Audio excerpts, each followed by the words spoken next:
Chico Xavier e a hermenêutica espírita, uma nova ótica.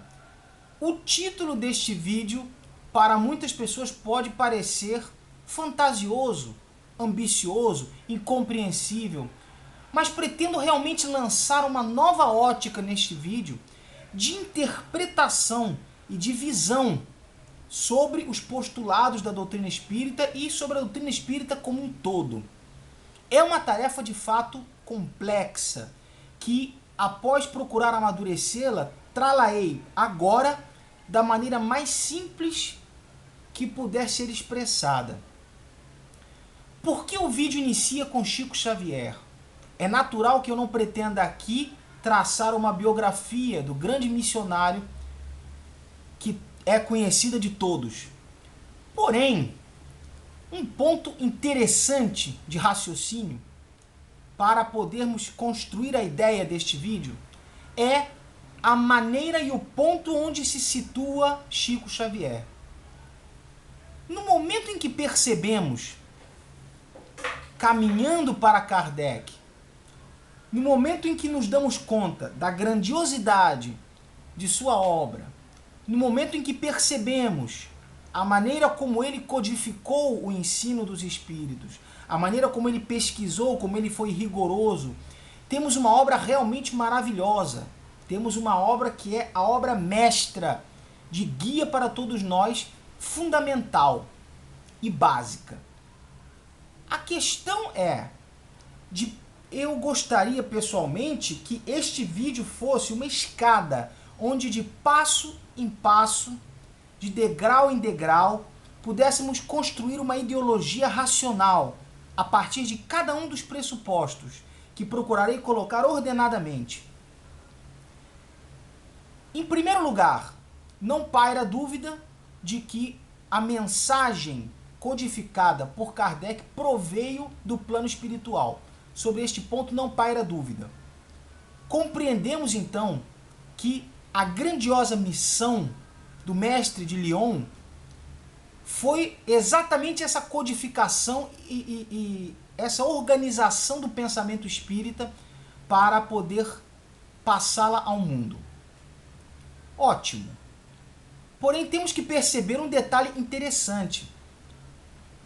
O ponto histórico onde Kardec se situou, conforme expliquei no vídeo 32 sobre a terceira revelação, que é o Espiritismo, que veio justamente no momento histórico adequado, não poderia ter vindo antes, porque a humanidade estava sofrendo aquelas transformações. Vejamos que a Revolução Francesa inaugurou praticamente o século XIX. Então o século XIX começou a respirar. Quando a humanidade começou a respirar e se acostumou, chegou a doutrina espírita. Falo um vídeo inteiro a respeito deste detalhe, no vídeo número 32.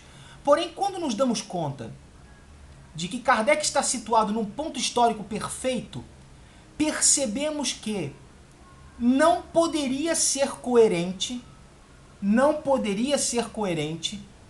que o ensino trazido pelos espíritos ficasse petrificado no século XIX.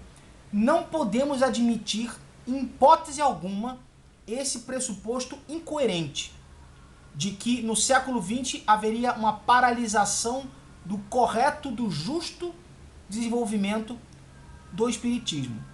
Entendemos que o Cristo, há 2000 anos, quando trouxe a sua doutrina, já sabia ele que durante muito tempo a humanidade iria entendê-la de maneira truncada, iria derrapar e tropeçar em suas próprias falsas interpretações, gerando assim uma série de guerras, inquisição e etc.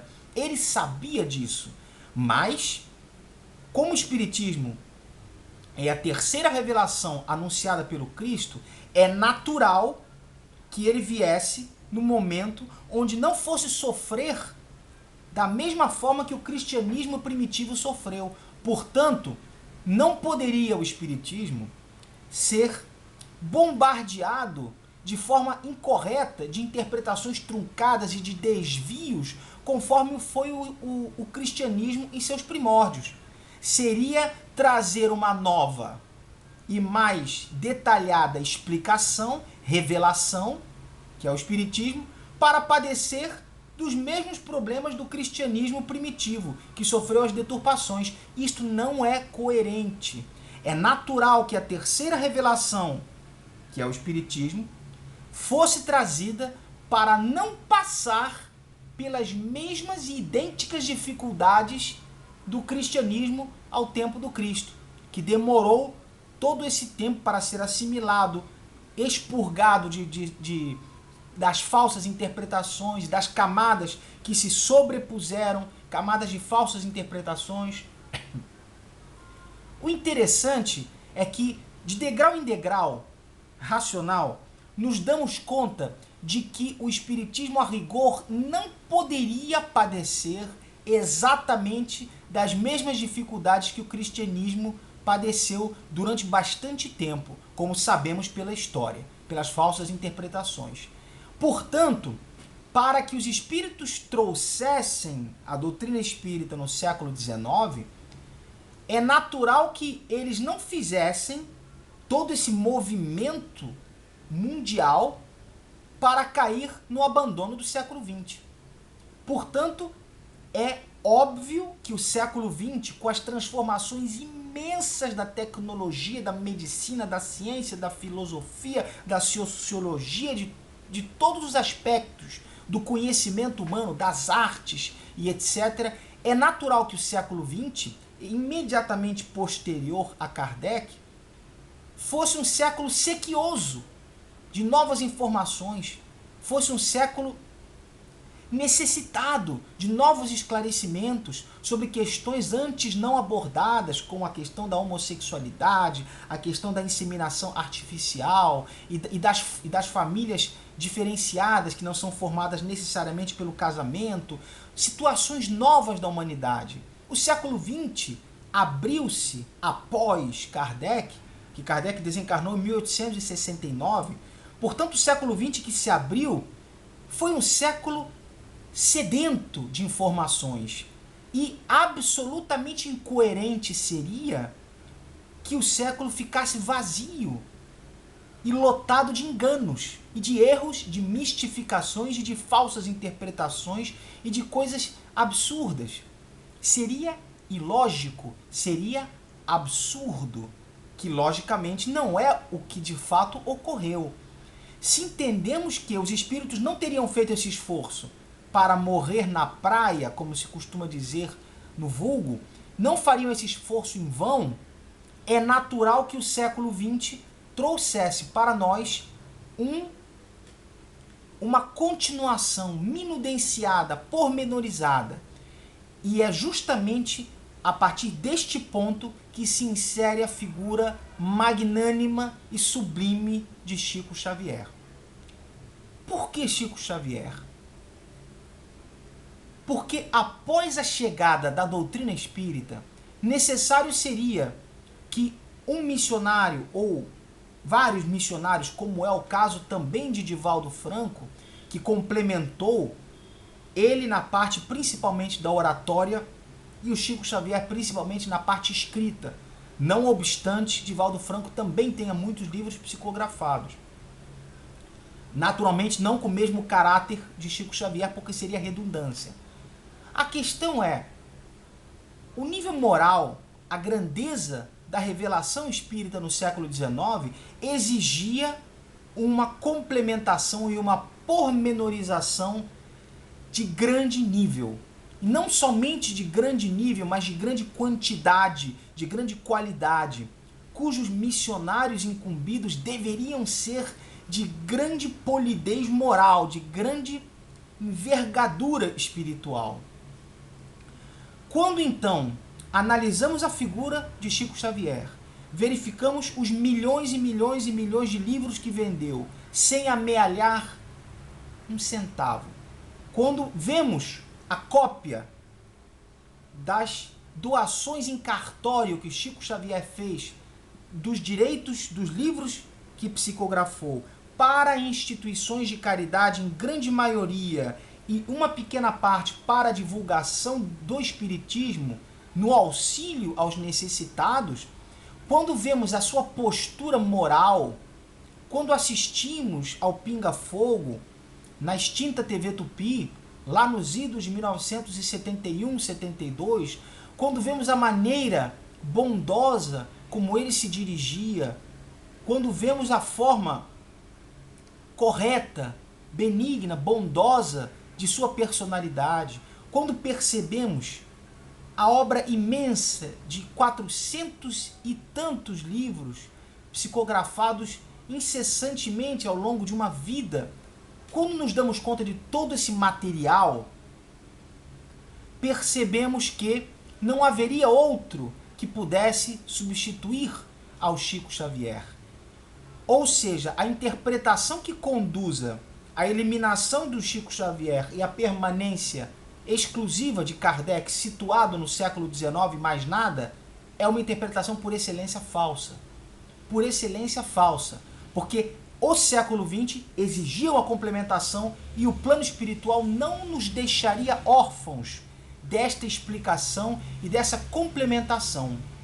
Divaldo Franco, por outro lado, ao proferir cerca de 13 mil palestras em 64 países do mundo, nos 5 continentes, em línguas, logicamente com tradução simultânea, mas todo tipo de língua, ao trazer o Espiritismo para todo o planeta Terra, por assim dizer, tanto que assim foi chamado de Paulo de Tarso de nossos dias, por pregar e por levar a mensagem espírita para o planeta. Teve ele o seu papel, teve e continua tendo, pois continua proferindo palestras enquanto eu agora falo, ele provavelmente deve estar proferindo ou preparando-se para uma outra palestra espírita. Portanto, a missão de Divaldo Franco foi levar, pelo exemplo da oratória, da palavra, da explicação, o conhecimento espírita. Mas por quê? Por que que no caso de Divaldo Franco esta posição lhe é reservada?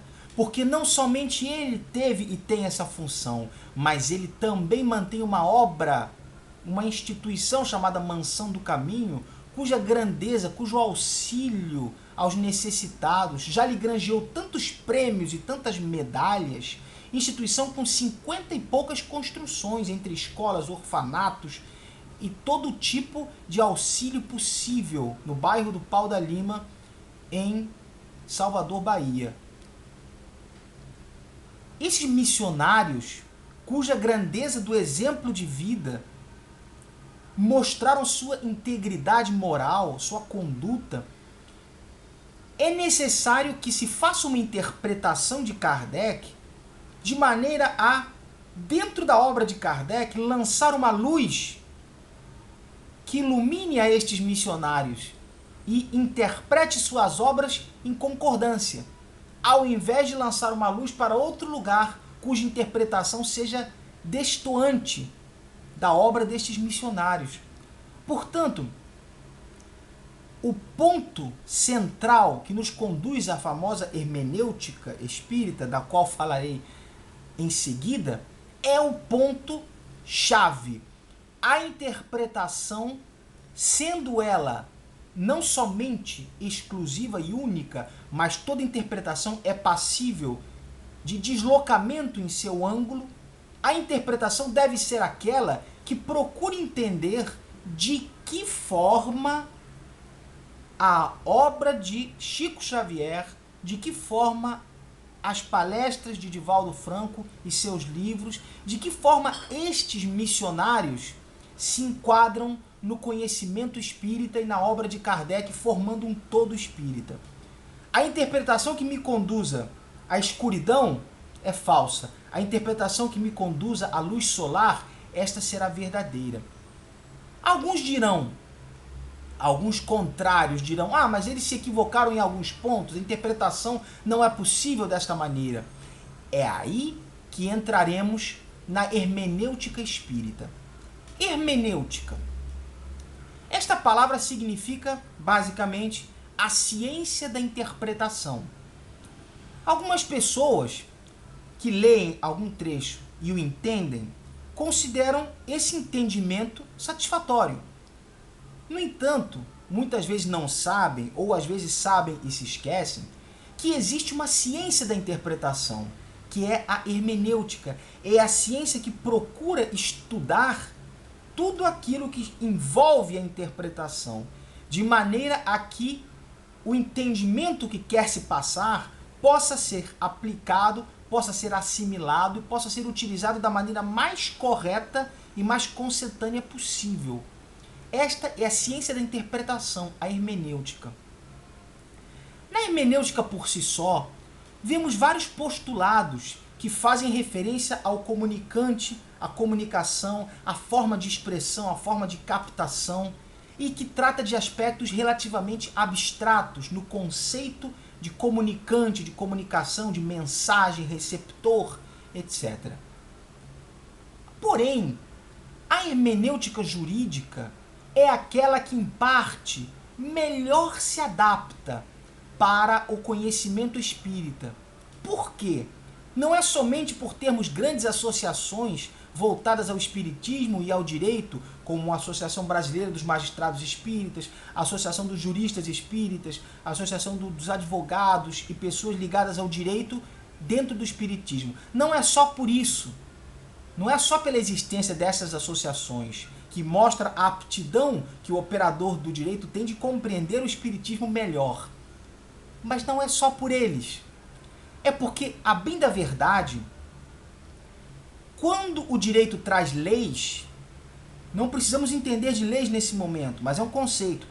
Quando o direito traz leis, prescrições de condutas, entendemos que o espiritismo, até certo ponto, traz verdades do plano espiritual que se mostram para nós como prescrições. Amai o vosso semelhante, procurai fazer com ele aquilo que desejarias que ele vos fizesse. Quando há no espiritismo a definição do que ocorre, do que não ocorre, a prescrição de condutas, sede paciente com o vosso semelhante, procurai não vingar algo que te ofende.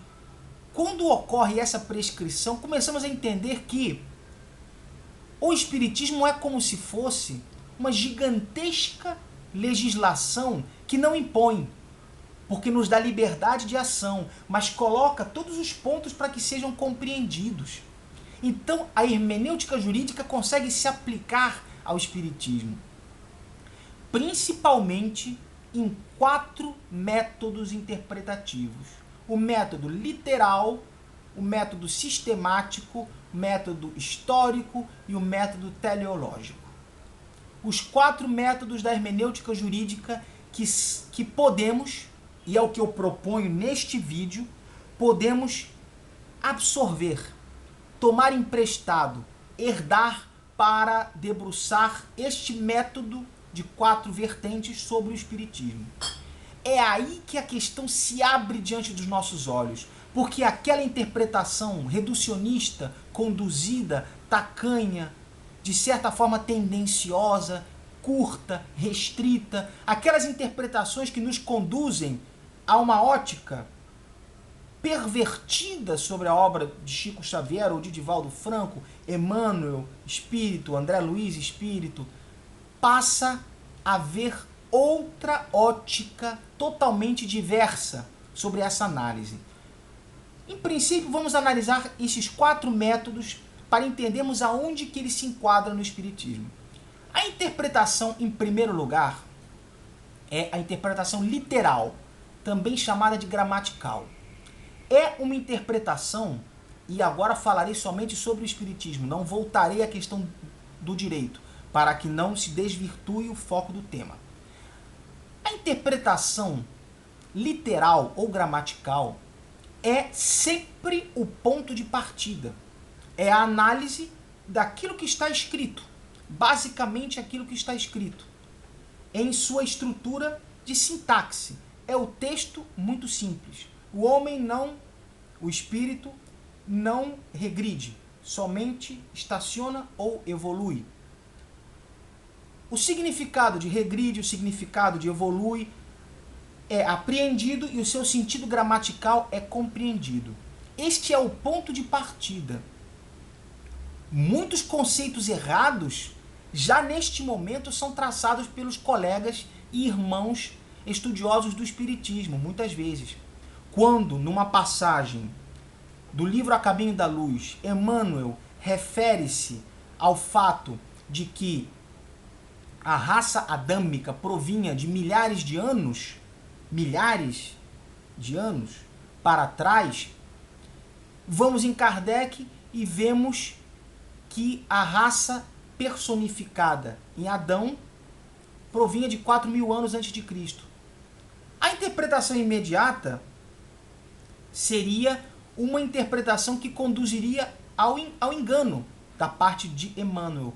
Porém, quando vamos lendo gramaticalmente ainda e vemos que há uma expressão que diz deu origem à raça adâmica, percebemos que deu origem é algo que veio antes. A semente dá origem à planta. Então, há um percurso anterior.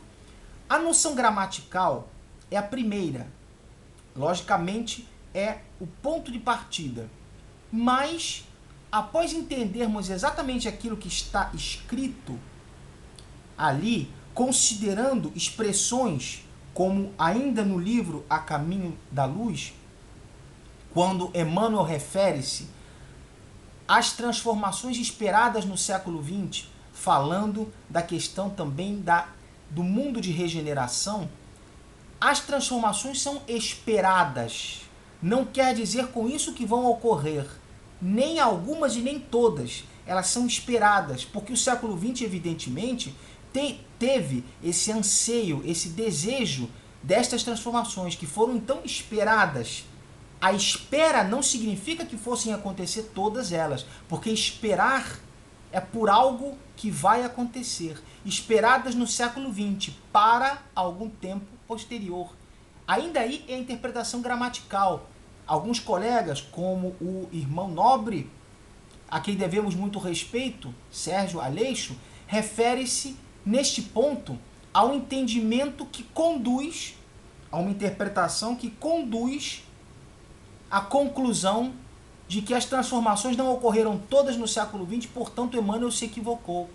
No entanto, ele não disse que ocorreriam, disse que eram esperadas e que os tempos nossos eram o crepúsculo. Ou seja, é uma preparação futura, não quer dizer que os tempos são acabados, quer dizer que é um crepúsculo. E esse crepúsculo será mais dilatado ou menos na medida em que analisemos todo o ciclo. Se pensarmos num ciclo de 3.000 anos, o crepúsculo está no final, mas se pensarmos em ciclos maiores, de 28.000 anos, como é o caso da precessão dos equinócios, do qual falarei em outro vídeo, estamos realmente num crepúsculo cujo final do ciclo ainda demorará alguns séculos pela frente. Portanto, a primeira interpretação é a literal, o que está escrito. Quando Kardec diz expressamente a respeito da presença de animais no plano espiritual, explica várias situações no Livro dos Espíritos e no Livro dos Médiuns, mas não encontramos literalmente o texto que diga que nunca pode haver animais no plano espiritual. Vemos que o princípio é utilizado imediatamente em novas encarnações, que não entra o espírito do animal em contato com outros seres, mas não diz em todas as hipóteses é assim, é impossível que seja de outra forma. Não diz isso. Portanto, a interpretação literal, o primeiro ponto da interpretação literal é a interpretação a contrário senso. Quando disse o Cristo, conhecereis a verdade e a verdade vos libertará, eu vos digo, conhecereis a mentira e a mentira vos aprisionará. É o contrário senso, que é verdadeiro. Se uma proposição é verdadeira, temos que entender que a outra inversa também será verdadeira, salvo se ela entrar em contradição com outro preceito.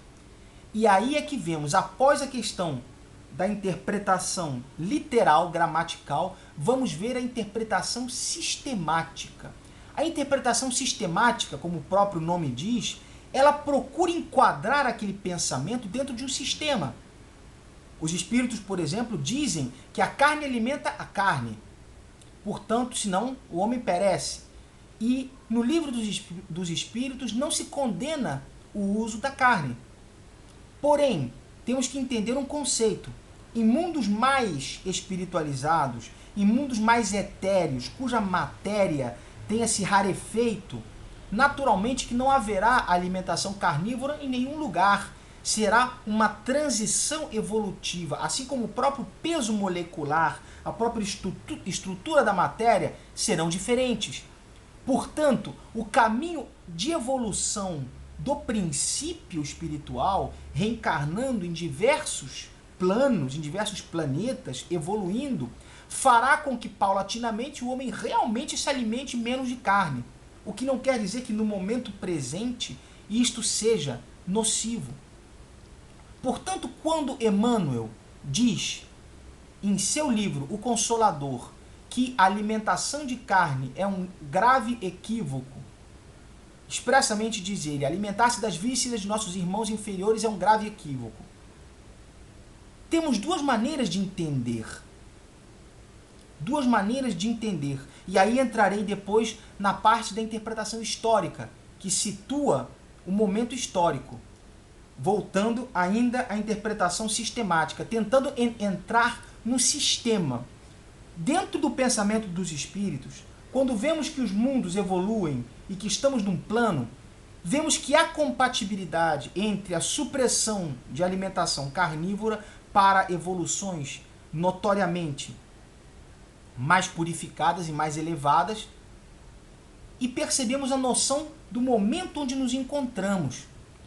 E aí, a interpretação sistemática que inclui os diversos postulados espíritas, de maneira a não interpretar isoladamente, mas interpretar em conjunto com outros preceitos.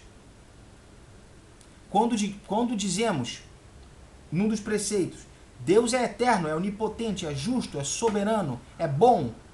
Quando vemos alguma situação, alguma frase espírita que possa levar a um raciocínio de que estamos sofrendo uma injustiça divina, a interpretação sistemática nos situa em que Deus é justo e é bom. Esta interpretação precisa ser unida. Um ponto espírita precisa ficar unido ao outro ponto, de maneira a interpretação fazer sentido. Quando falo agora no terceiro método da interpretação histórica, este é o método fundamental, porque em primeiro lugar ele procura conceituar o momento histórico em que chega o Espiritismo na face da Terra, através das mãos de Kardec. Procura situar o ponto de evolução histórica que permitia determinados conhecimentos e ainda não permitia outros conhecimentos.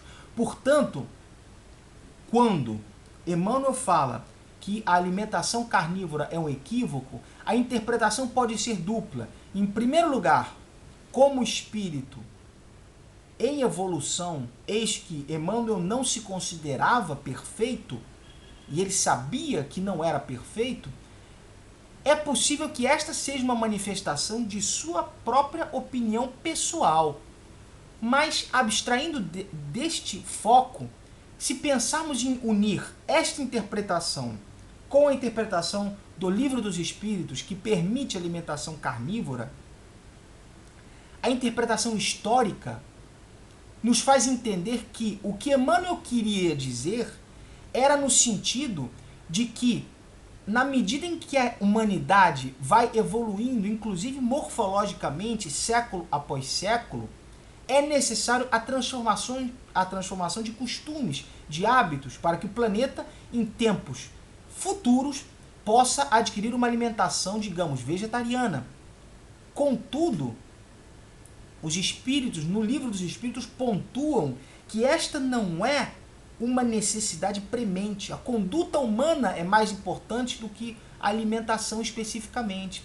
E quando Chico Xavier é questionado a esse respeito no programa Pinga Fogo, da extinta TV Tupi, 1971-72, diz ele que não se deve suprimir subitamente a alimentação animal sob pena de graves danos, não somente as pessoas que trabalham com isso e vivem disso, senão que a própria natureza orgânica do ser humano. Os espíritos dizem, é permitido a alimentação de tudo que não prejudique a saúde, Portanto, a alimentação carnívora será nociva para aqueles que apresentem consequências danosas em sua saúde. Nossos antepassados viviam muitas décadas, no entanto, alimentavam-se com carne.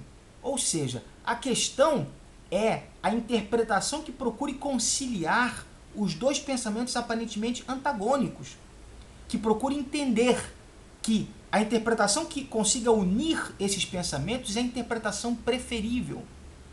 É a interpretação preferível. E aí vem a quarta modalidade, que é a interpretação teleológica. A teleologia é a ciência das finalidades. Quando pensamos em teleologia, me remeto diretamente a um exemplo jurídico onde a lei diz que é crime violar a casa do indivíduo, mas pretende ela proteger o lugar onde a pessoa realiza suas atividades, a sua vida. Portanto, casa se estende também para um escritório de advocacia, um local de uma empresa.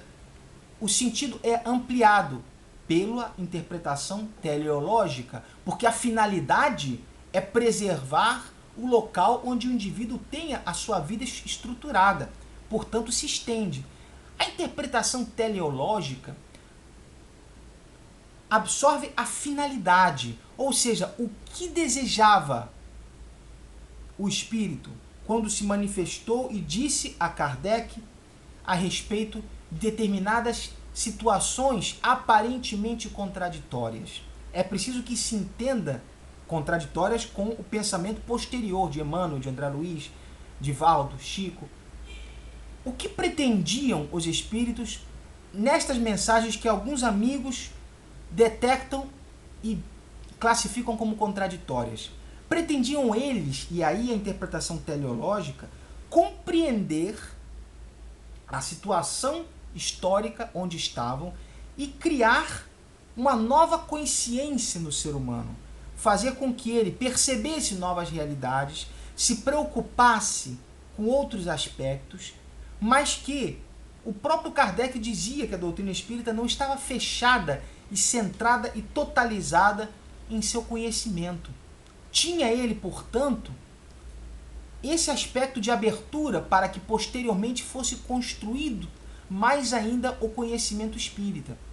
Então, esses 4 métodos interpretativos, que é a hermenêutica espírita, procura compreender de que forma estes missionários, cuja envergadura moral, cuja magnitude do trabalho são louváveis, se temos uma interpretação que conclui que André Luiz ditou 16 livros laborando em equívoco, esta interpretação não pode prosperar sob pena de violar a mais reles razão. Chico Xavier teria dedicado sua vida de missionário, teria abdicado de prazeres, de casamentos, de viagens, de luxos, de tudo, para dedicar-se à sua causa, produzir incessantemente livros, trazer coleções imensas de Emmanuel, de André Luiz, traçando ideias, conceitos, explicando condutas de maneira elaborada, de maneira explicada, de maneira muitas vezes de grande humildade, revelando em primeiro lugar os seus defeitos como espíritos, tanto no livro Nosso Lar como no livro Há 2000 anos. André Luiz e Emmanuel, respectivamente, revelam suas falências morais, ou seja, não tinham eles essa vaidade de se jactarem superiores, de se considerarem acima do vulgo. Procuravam eles ser nossos amigos e nos trazer ensinamentos que nos auxiliassem. Portanto, a hermenêutica espírita procura qual a interpretação, quais os métodos de interpretação, melhor dizendo, que consigam unir o pensamento destes missionários do plano espiritual e encarnados. Este é o desafio. Quando percebemos, por exemplo, no primeiro livro que Emmanuel ditou a Chico Xavier, intitulado Emmanuel, Dissertações sobre Grandes Problemas da Humanidade, ou algo assim, publicado em 1938, há um trecho que destaquei para fazer um vídeo somente sobre ele, falando sobre as doenças, onde fala Emmanuel da medicina espiritual. Um amigo destacou este texto e retirou uma única frase, cuja frase levou-o à conclusão de que Emmanuel estava equivocado. A frase seria: a saúde nunca dependerá de medicamentos.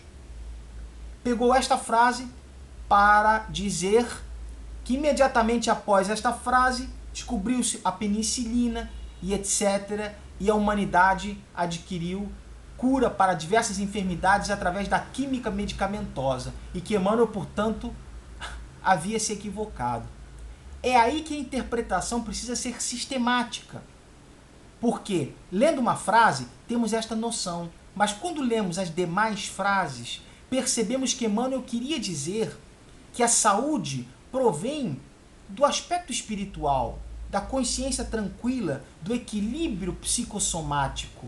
É a medicina que trabalha com a natureza, com a fitoterapia, com a homeopatia, que faz emergir a saúde de dentro para fora, porque a química pesada, ela destrói o sintoma, mas não destrói a doença, que permanece em plano perispiritual e que se manifesta novamente. O distúrbio permanece incubado, permanece enclausurado e se manifesta de uma ou de outra maneira.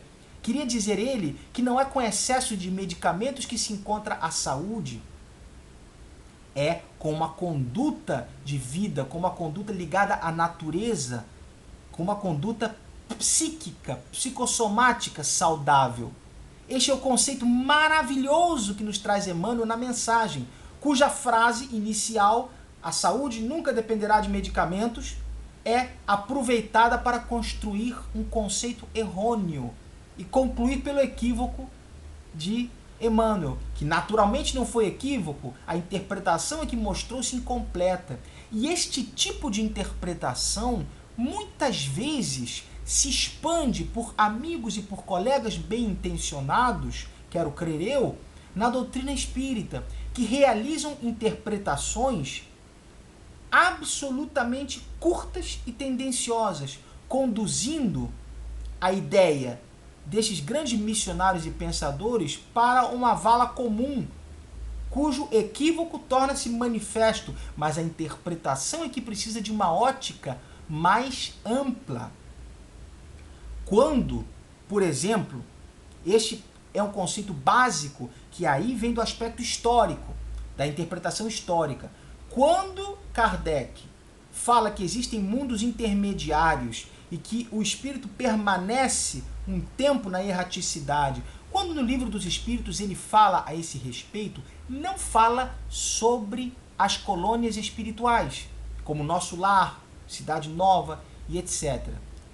Não fala ele sobre isso, mas também não proíbe, também não diz que não haveria possibilidade de haver colônias plasmadas pela mente de espíritos superiores de grande poder e grande capacidade. Não veda ele esta possibilidade. E aí, junto da hermenêutica espírita, veio um conceito que lancei em vídeos anteriores, da inteligência espírita. A inteligência espírita une um conceito perfeito, outro conceito perfeito. No meio existe uma lacuna que não sabemos explicar. A lógica e a coerência, ou seja, a inteligência espírita, completa esta lacuna. Exemplo clássico.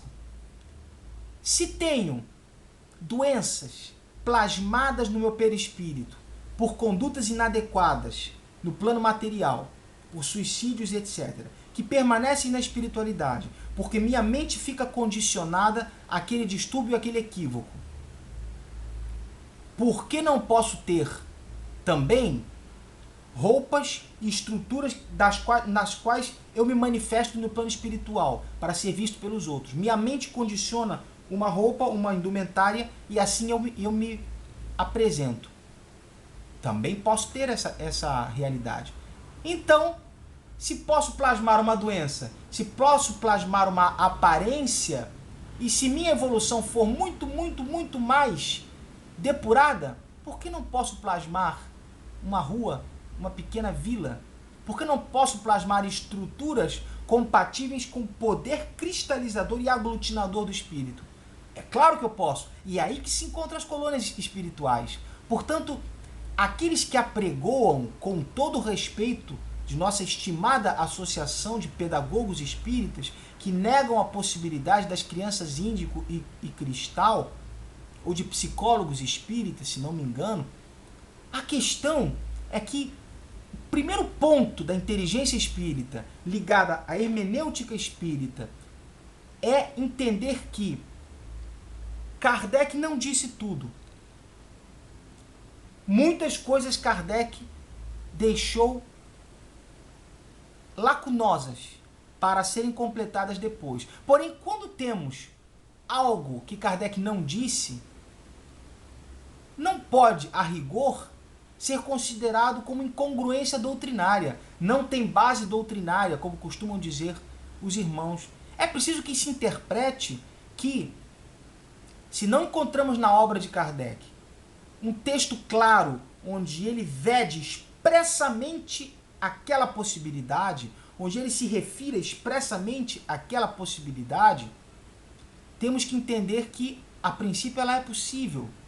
Portanto, Kardec não se referiu pormenorizadamente à homossexualidade, não se referiu às crianças índigo e crianças cristal, não se referiu às colônias espirituais, não se referiu à inseminação artificial. A muitas coisas ele não se referiu, mas pela sua obra não vemos que ele tenha colocado alguma ideia contrária ou estigmatizadora à homossexualidade. Não vemos uma ideia contrária e estigmatizadora às crianças índigo ou crianças cristal, provindas de outras esferas. Ou seja, a questão da base doutrinária, da interpretação, precisa procurar uma união entre os conceitos e não uma dissolução.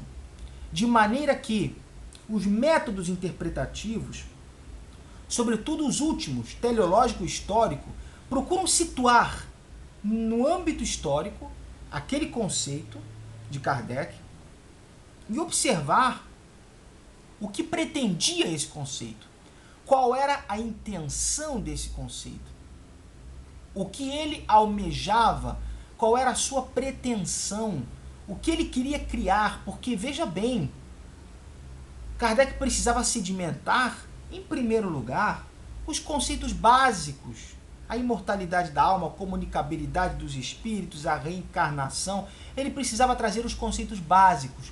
Portanto, ele não se aprofundou propositalmente em situações que exigiam, para credibilidade, de maior desenvolvimento da humanidade. Não podia ele lançar ideias demasiado vanguardistas para uma época ainda incipiente.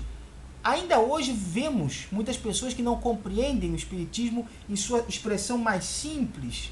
Como podemos pretender que na época de Kardec ele pudesse trazer conceitos mais controvertidos e mais complexos a respeito de questões ainda iniciais?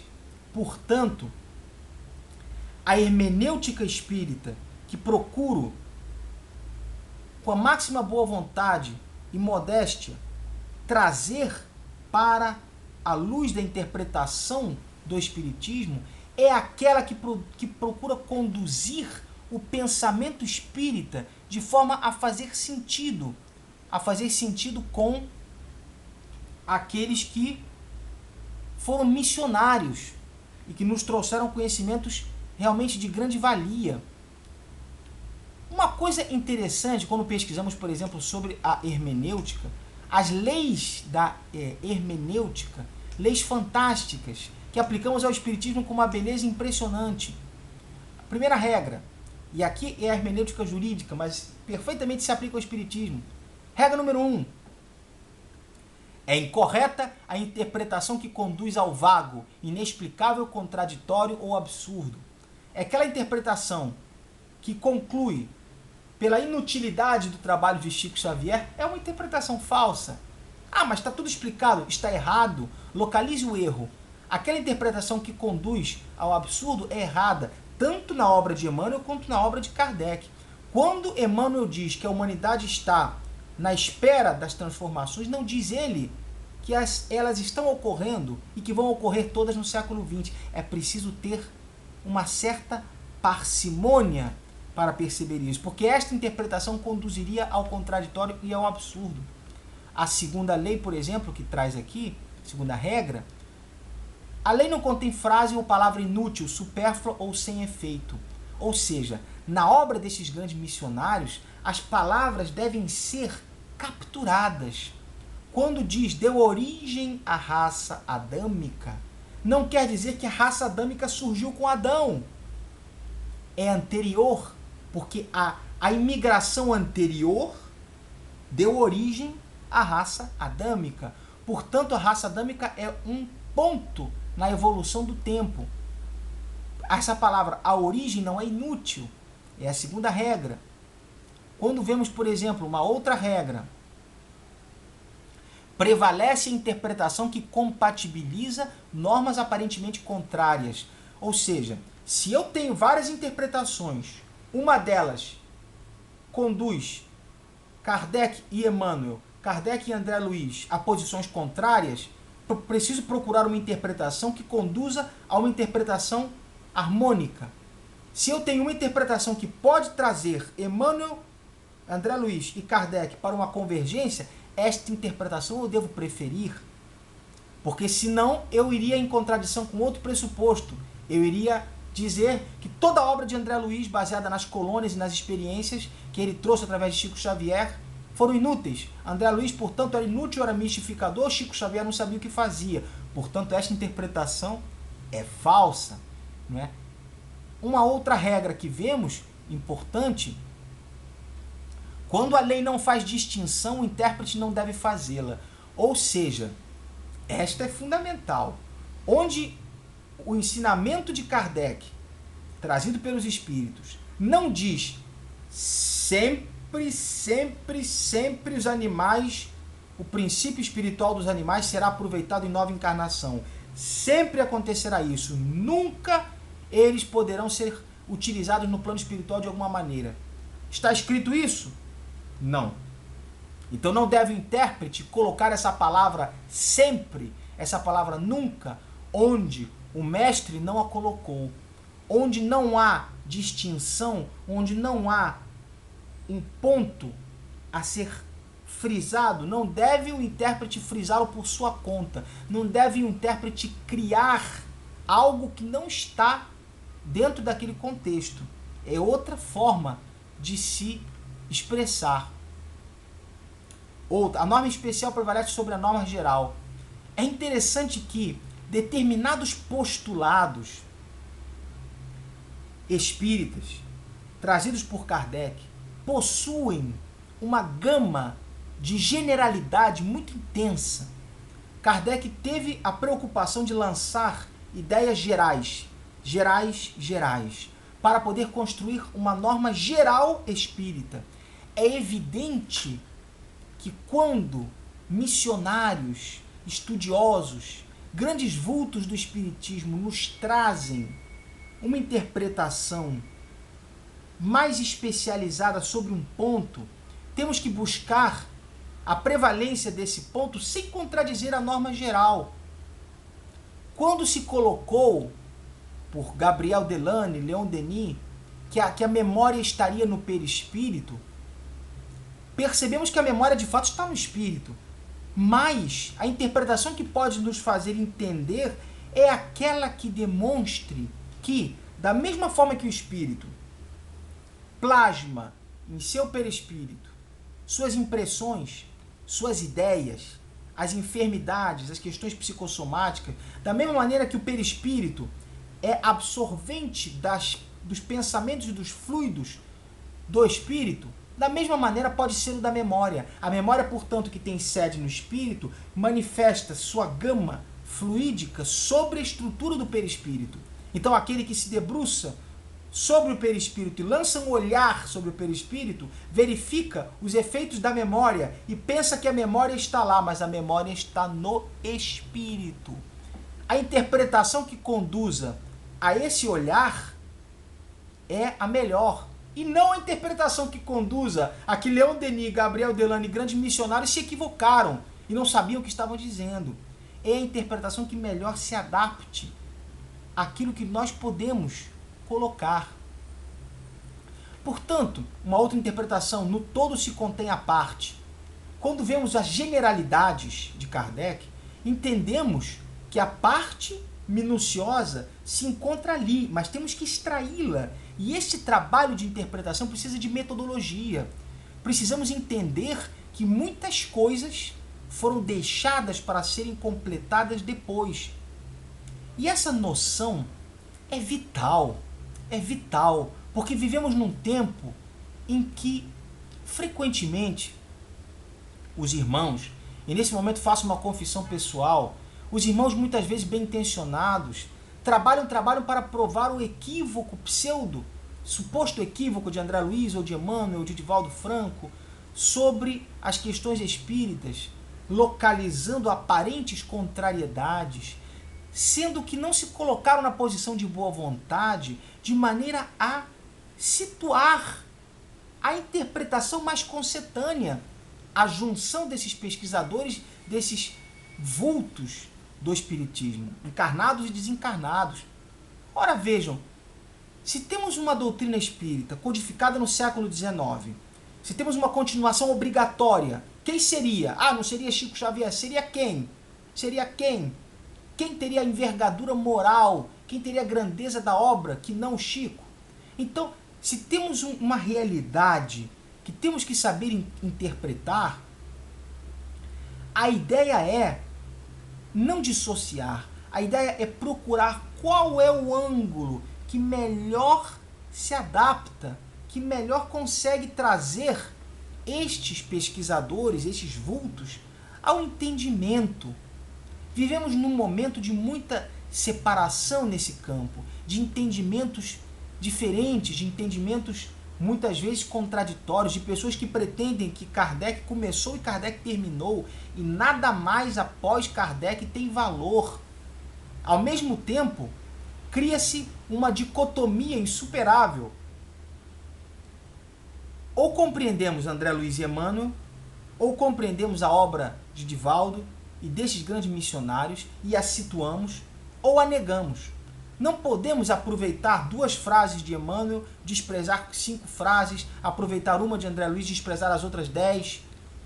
É claro, alguns dirão que dentro de verdade se encontram mentiras e dentro de mentiras se encontram verdades. Mas temos que perceber que André Luiz não era a mistificação da cabeça e da ideia de Chico Xavier. Emmanuel não era a mistificação e criatividade da ideia de Chico Xavier. Eram espíritos que se manifestavam. Portanto, a interpretação deve unir esse ensinamento, deve trazer uma ótica que revele lógica, revele sentido para estes pensadores. Portanto, temos que ter um pouco mais de humildade e de diminuir o nosso orgulho, aquele orgulho que procure não aceitar nada que esteja acima da própria inteligência.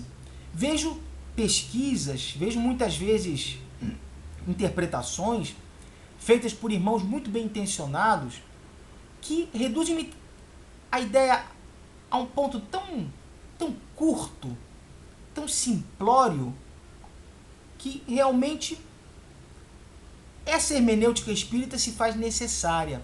A ideia do que está escrito, da palavra que está escrita, entender aquilo que diz, aquilo que está escrito. Vejamos que a lei precisa de advogados, precisa de juízes, precisa ser interpretada. O espiritismo que é discursivo e não é conduzido totalmente por artigos de lei espírita, por assim dizer, mais ainda interpretação ele vai requerer, mais ainda vai pedir de nós uma visão interpretativa, uma visão abrangente, que possa entender melhor. Não é, como já ouvi falar, um esforço intelectual, uma ginástica intelectual. É o correto alcance da interpretação. Muitos e muitos pressupostos vamos ver na doutrina espírita, muitas frases, muitas palavras, expressões colocadas vamos ver que precisam de uma interpretação mais detida, precisam de uma interpretação mais harmônica. E é nesse momento que eu levanto a inteligência espírita, que completa as lacunas, e a hermenêutica espírita, que procura utilizar-se destes métodos para saber qual era a finalidade de Kardec, o que ele precisava coibir, qual ignorância que ele precisava curar, qual era o momento histórico onde ele se situava, qual era a realidade histórica em que ele vivia. Quando Kardec utiliza um termo, de repente não adequado para a ciência moderna, a mensagem não perde valor por isso. Ele precisava se adaptar à sua época, no sentido de trazer uma mensagem que fosse compreendida.